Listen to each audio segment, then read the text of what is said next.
They hide in the shadows, afraid and shunned, friendless by an accident of fate.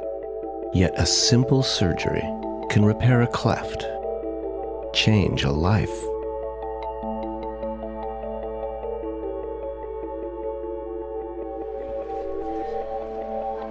Supported by Rotary clubs around the world, Rotoplast International has performed over 13,000 surgeries.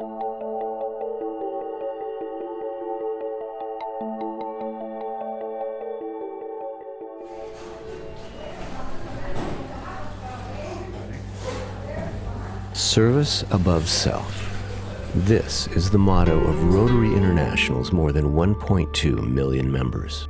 Every day, Rotarians work, often behind the scenes, organizing, planning, raising money, and making great humanitarian enterprises like the eradication of polio possible.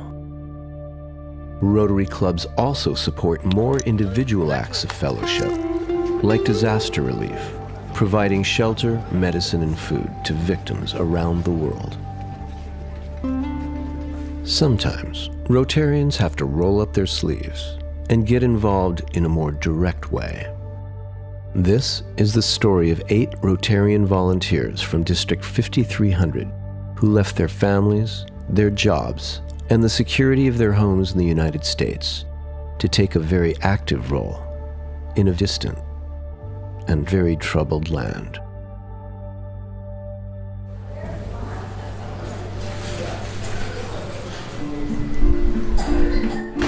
My name is Angelo Capozzi. I'm one of the plastic surgeons on this mission. The goal of the mission is to help children with cleft lip and palate deformity.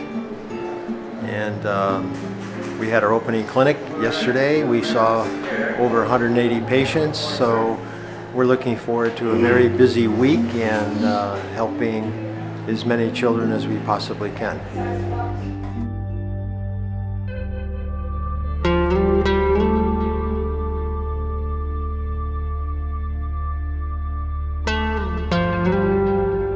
This is my first mission, and it's been an amazing experience so far. It's only day 1 of surgery, and I can't believe it. It's been amazing to see the parents, and I think the part that's been really touching is the hardest part for the parents is to leave their children and give them over to the physician as they're headed into the operating room. And so I've been giving a lot of hugs today, telling the parents that it's going to be okay.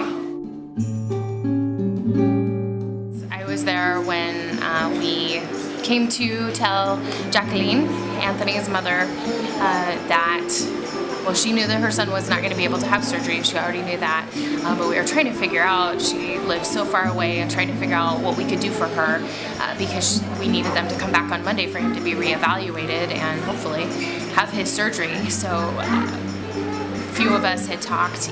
We got the okay to pool our money together, and we went to tell Jacqueline that the staff here, our Rotoplast team, was going to pitch in their money personally to give her a place to stay and 3 meals a day while they're waiting to have Anthony seen again on Monday. And it was an amazing experience. She has such a presence about her, but she just cried very quietly and said thank you so much. And again, those kinds of moments are exactly why I'm here. I am a Rotary member here on my first mission. I am working as the medical records keeper. You know, it's everything. It was everything I both hoped and expected that it would be.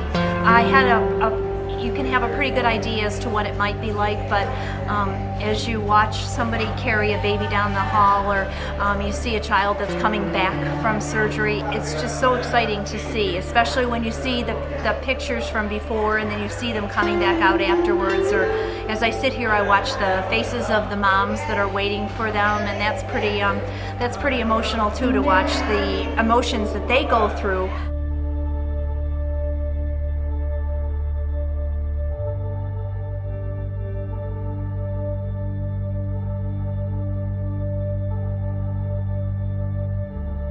Hi, I'm Doug Fowler from Apple Valley, California.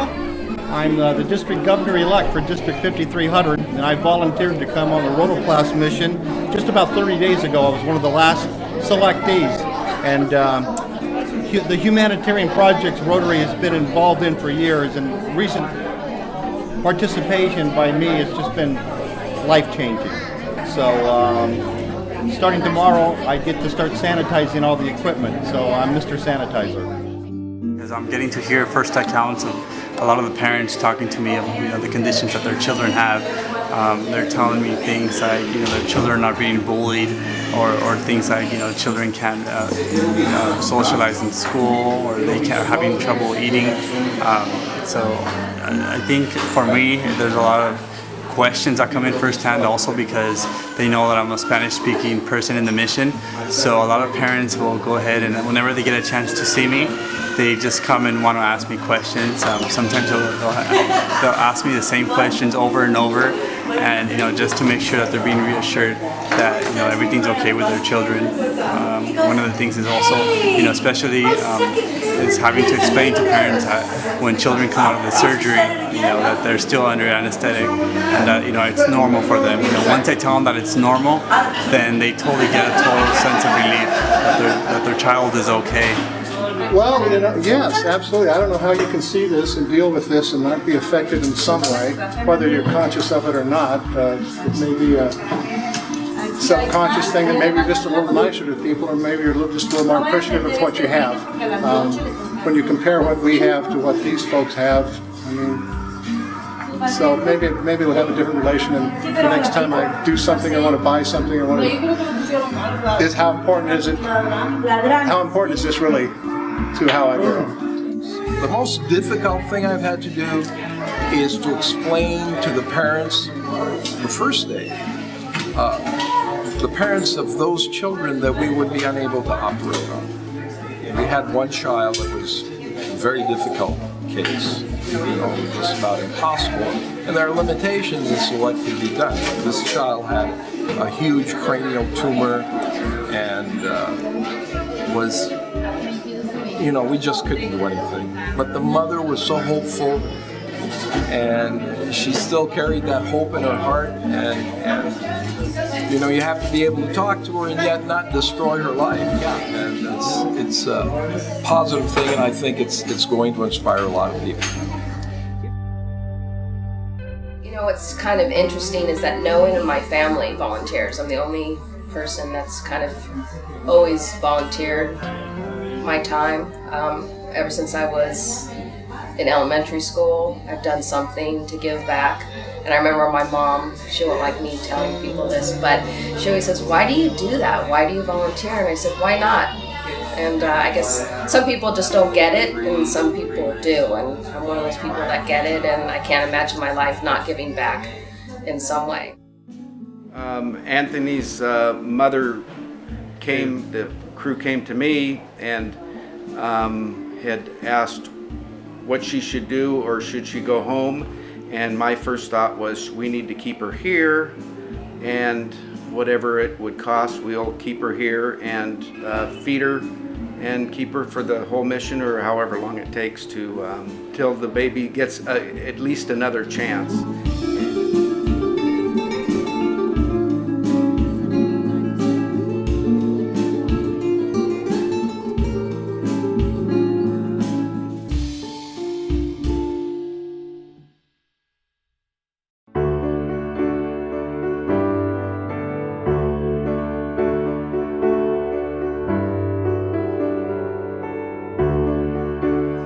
Rotaplast International was founded with the concept that we would partner with Rotary clubs throughout the United States and throughout the world.